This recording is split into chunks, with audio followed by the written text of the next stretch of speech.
इस्लाम में विवाह की अनुमति है, लेकिन ये अनिवार्य नहीं है। एक से अधिक विवाह मुबाह श्रेणी में आता है, यानी इसे ना तो फर्ज माना गया है और ना ही पसंदीदा, लेकिन विशेष परिस्थितियों में इसकी अनुमति है। कुरान में बहुविवाह को लेकर जो सूरत आई है उसमें साफ शब्दों में लिखा है कि यदि तुम्हें भय है कि तुम उनके बीच यानी अपनी पत्नियों के बीच उनके साथ न्याय नहीं कर सकोगे तो मात्र एक से ही विवाह करो। नमस्कार दोस्तों, एक्सेल एकेडमी पर आप सभी का स्वागत है। साथियों, अभी हाल ही में असम के मुख्यमंत्री हेमंता बिस्वा शर्मा जी ने कहा है कि राज्य सरकार राज्य में बहुविवाह पर बैन लगाना चाहती है और ऐसा करने के लिए राज्य सरकार एक एक्सपर्ट कमेटी भी बनाएगी जो यह मालूम करेगी कि राज्य के पास बहुविवाह पर रोक लगाने का अधिकार है अथवा नहीं। मुख्यमंत्री हेमंता बिस्वा शर्मा ने ट्वीट कर कहा कि असम सरकार ने एक एक्सपर्ट कमेटी बनाने का फैसला किया है जो यह पता कर सके कि क्या विधानसभा को राज्य में बहुविवाह पर रोक लगाने का अधिकार है। ये कमेटी जो बनाई जाएगी भारत के संविधान के आर्टिकल 25, संविधान में दिए गए राज्य के नीति निर्देशक तत्व और मुस्लिम पर्सनल लॉ शरीयत एक्ट 1937 के प्रावधानों का अध्ययन करेगी। कमेटी सभी स्टेक होल्डर्स के साथ विचार विमर्श भी करेगी ताकि सही निर्णय लिया जा सके। दोस्तों, आज की इस वीडियो में हम बहुविवाह तथा द्विविवाह से संबंधित विभिन्न पहलुओं पर चर्चा करेंगे। आइए सबसे पहले जानते हैं कि बहुविवाह प्रथा क्या है। बहुविवाह यानी पॉलीगेमी शब्द ग्रीक के पोलुगामिया से बना है, जिसका मतलब है कई शादियां। किसी भी महिला या पुरुष का एक से अधिक शादियां करना ही पॉलीगेमी कहलाता है। समाजशास्त्र के मुताबिक यदि पुरुष जब एक ही समय में एक से अधिक महिलाओं से शादी करता है तो यह बहुविवाह कहलाता है। वहीं यदि महिला एक समय में एक से अधिक पुरुषों से विवाह करती है तो इसे बहुपतित्व कहते हैं। दोस्तों, बहुविवाह का मुद्दा व्यक्तिगत कानूनों यानी पर्सनल लॉज और भारतीय दंड संहिता दोनों द्वारा गवर्न किया जाता है। परंपरागत रूप से बहुविवाह भारत में व्यापक रूप से प्रचलित था। प्राचीन भारत में बहुविवाह निषिद्ध नहीं था और अभिजात्य तथा सम्राटों के बीच आम था। ऐसा माना जाता है कि यह एक प्रमुख सांस्कृतिक प्रथा नहीं थी, जिसे बाद में हिंदू विवाह अधिनियम 1955 द्वारा इस प्रथा को गैर कानूनी घोषित कर दिया गया। वैसे इसकी शुरुआत होती है तब से जब स्वतंत्रता के बाद बंबई और मद्रास सहित प्रांतीय विधानसभाओं द्वारा द्विविवाह या बाईगेमी विरोधी कानूनों को अपनाया गया। विशेष विवाह अधिनियम 1954, जो कि एक रेडिकल यानी अमूलचूल परिवर्तन लाने वाला कानून था, इसने ही मोनोगेमी की आवश्यकता का प्रस्ताव दिया था। SMA यानी स्पेशल मैरिज एक्ट की धारा 4 की उपधारा A ये कहती है कि दोनों पक्षों में से किसी एक का कोई जीवन साथी नहीं होना चाहिए। फिर बाद में संसद ने 1955 में हिंदू विवाह अधिनियम पारित किया, जिसमें एक समय में एक से अधिक पति पत्नी होने की अवधारणा को गैर कानूनी घोषित कर दिया गया। हिंदू विवाह संहिता के तहत ही बौद्ध, जैन और सिख भी शामिल हैं, अर्थात इन धर्मों के लोगों को भी बहुविवाह या दो विवाह करने की अनुमति नहीं है।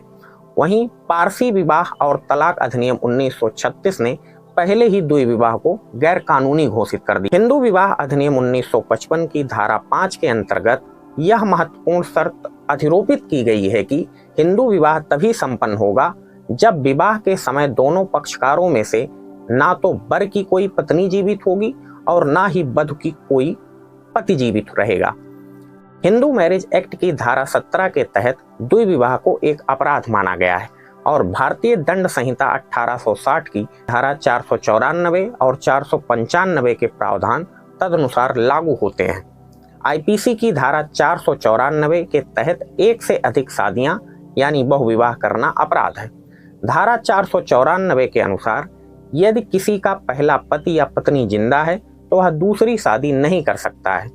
यदि पहले पति या पत्नी के रहते हुए कोई दूसरी शादी करता है तो उसे वैध नहीं माना जाता है।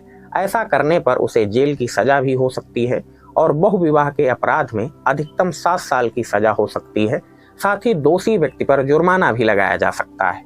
हालांकि इस धारा के तहत तब कार्रवाई नहीं होती है जब अदालत द्वारा किसी शादी को अवैध करार दे दिया जाए। जैसे उदाहरण के लिए अगर किसी बाल विवाह के मामले को अवैध घोषित कर दिया जाए। इसके अलावा यह कानून तब भी लागू नहीं होता है जब पति या पत्नी 7 साल से लगातार अनुपस्थित या फिर अलग रह रहे हों।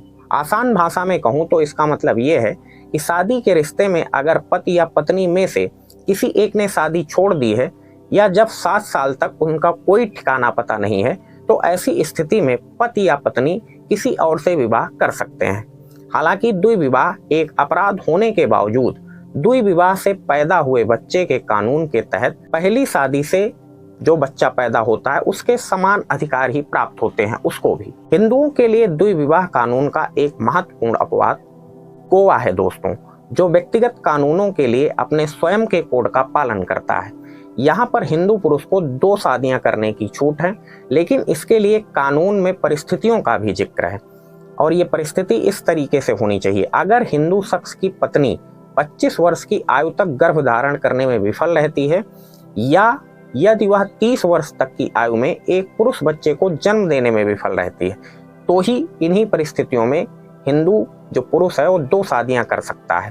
हालांकि गोवा के मुख्यमंत्री प्रमोद सावंत जी ने कहा है कि हिंदुओं के लिए यह प्रावधान वास्तव में व्यर्थ है, क्योंकि 1910 के बाद से किसी भी हिंदू को इसका लाभ नहीं दिया गया है। अब आइए जानते हैं कि इस्लाम में बहुविवाह की प्रथा की क्या स्थिति है। इस्लाम में विवाह शरीयत अधिनियम 1937 द्वारा शासित है। पर्सनल लॉ एक मुस्लिम व्यक्ति को 4 पत्नियां रखने की अनुमति देता है।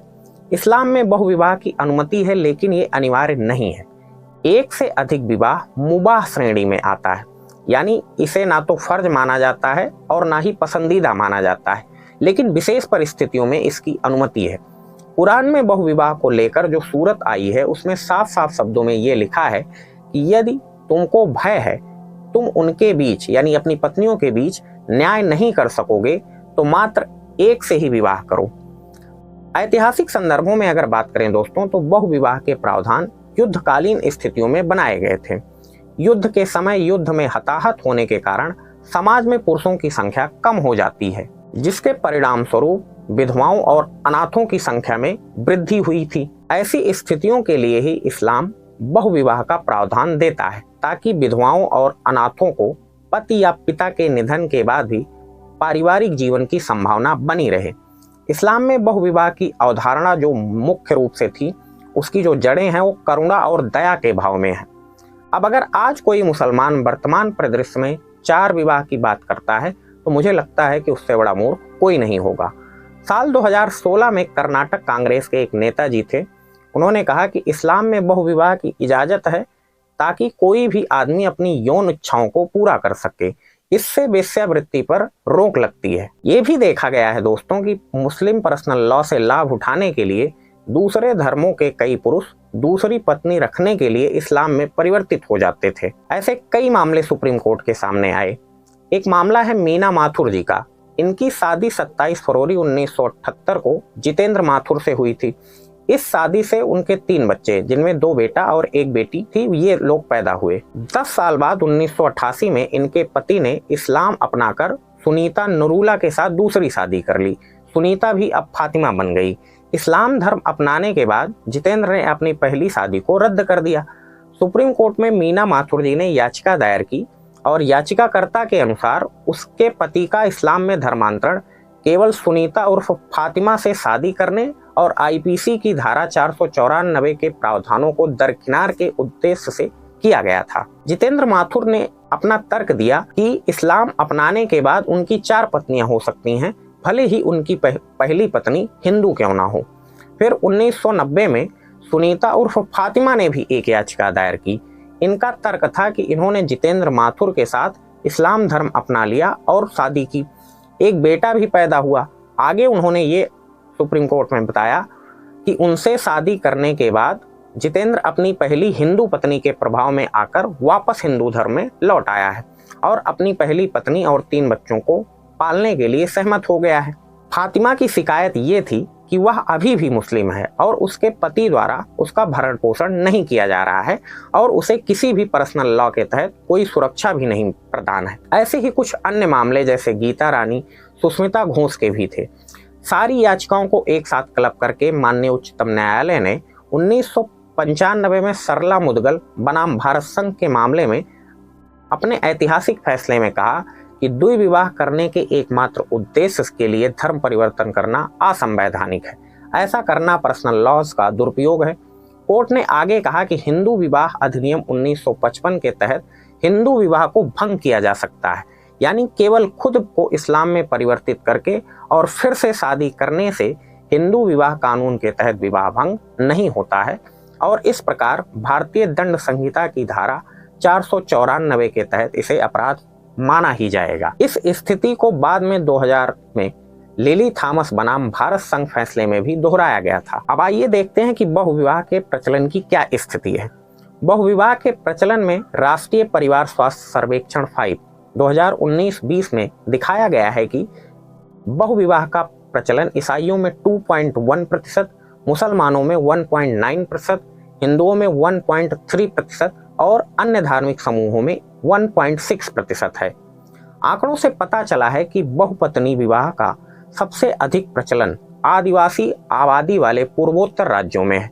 उच्चतम बहुपत्नीत्व वाले 40 जिलों की सूची में उच्च जनजातीय आबादी के लोगों का सबसे अधिक वर्चस्व है।